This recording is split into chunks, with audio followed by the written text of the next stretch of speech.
लगता है कि देश का दुर्भाग्य है कि इस देश में नरेंद्र मोदी जैसे प्रधानमंत्री हैं।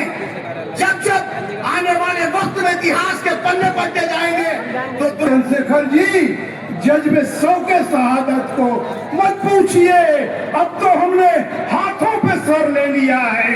कत्ल होने से आखिर कहां तक डरे, कातिलों के मोहल्ले में घर ले लिया है, घर ले लिया है। मीडिया के साथियों और व्यवस्था में खड़े हुए हमारे सभी पुलिसकर्मियों, सबसे पहले देश की महान आत्माओं को जो भारत के महापुरुष हैं उन्हीं सभी को खराज अकीदत पेश करता हूं और अपनी बात रखता हूं।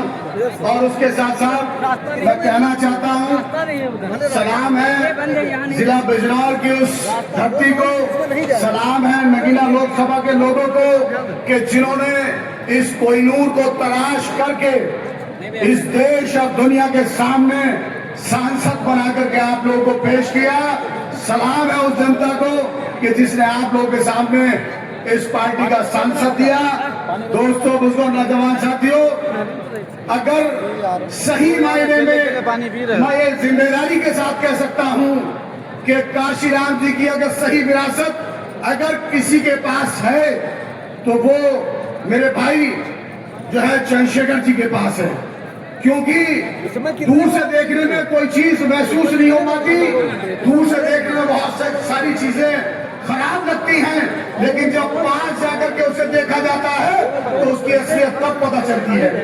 मैं एक नेशनल पार्टी का जो है जिला अध्यक्ष था और प्रदेश और देश में मेरा एक अपना अलग वजूद था, लेकिन जब मैंने देखा कि असली विरासत काशीराम जी की किस तरह से भाई चंद्रशेखर सांसद जी ने संभाल रखी है, तो मैंने कांग्रेस का इस्तीफा दे करके मैं पूरी तरह से तटबंधन के साथ मैं भाई चंद्रशेखर जी के साथ खड़ा हूं और आखिरी सांस तक चंद्रशेखर आजाद जी के साथ खड़ा रहूंगा।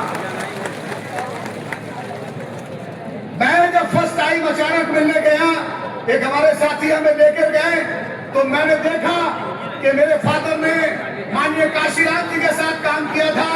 जिला बिजनौर से पहली मर्तबा बहन कुमारी मायावती जब सांसद बनी थी तो मेरे फादर और पूर्व विधायक हुआ करते थे अमरुद्दीन बादशाह साहब, तो वहां पर काशीराम जी का बहुत आना जाना था।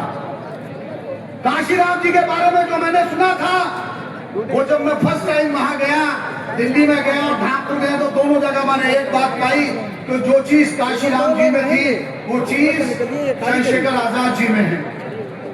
एक बहुत मामूली सी सादी सी कुर्सी और बैठने वालों के लिए बहुत बढ़िया सोफे पड़े हुए, ये व्यवस्था जब मैंने देखी और एक आम आदमी से, एक गरीब आदमी से, एक गरीब आदमी का दुख दर्द समझ करके उसका सॉल्यूशन करने में, उसका निस्तारण करने में जो कार्यशैली मैंने चंद्रशेखर आजाद जी की देखी, मैंने किसी और दूसरे नेता की नहीं देखी।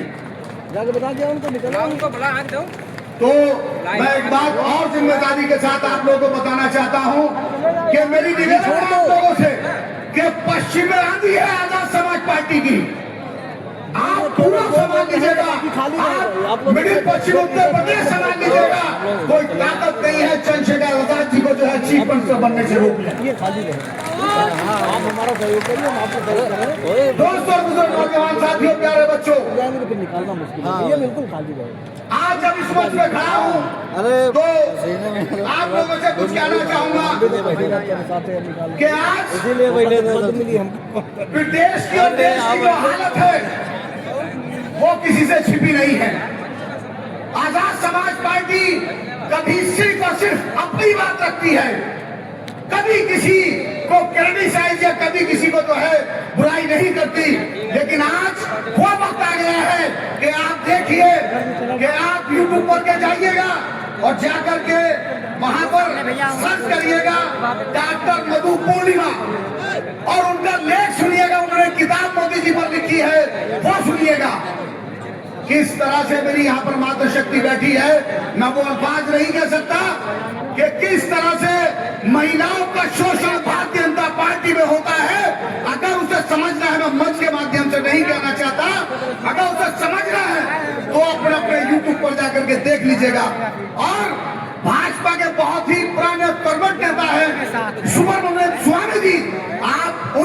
सुनिएगा कि वो क्या प्रूफ जो बात करते हैं, वो बात करने के बाद लगता है कि देश का दुर्भाग्य है कि इस देश में नरेंद्र मोदी जैसे प्रधानमंत्री हैं। जब जब आने वाले वक्त में इतिहास के पन्ने पलटे जाएंगे तो दुर्भाग्यपूर्ण इतिहास पढ़ा जाएगा, और केवल भारत में ही नहीं पढ़ा जाएगा बल्कि आपने देखा होगा विदेश में पढ़ा जाएगा। जेफरी एपस्टीन की फाइल आप लोगों ने सुनी होगी, उसके बारे में आप लोग जानते होंगे किस किस तरह की बात है। मैं आगे कोई और चर्चा नहीं करना चाहूंगा, और मेरी आपसे निवेदन है, फिर दोबारा मैं आपसे निवेदन करने के लिए आया हूं कि पश्चिम में आजाद समाज पार्टी की जो है आंधी है, उस आंधी को बरकरार रखिएगा। आने वाला चीफ मिनिस्टर चंद्रशेखर आजाद जी होंगे। आप लोगों ने मेरी बात सुनी, आप लोगों का बहुत बहुत धन्यवाद। जय हिंद, जय भारत, जय समाज।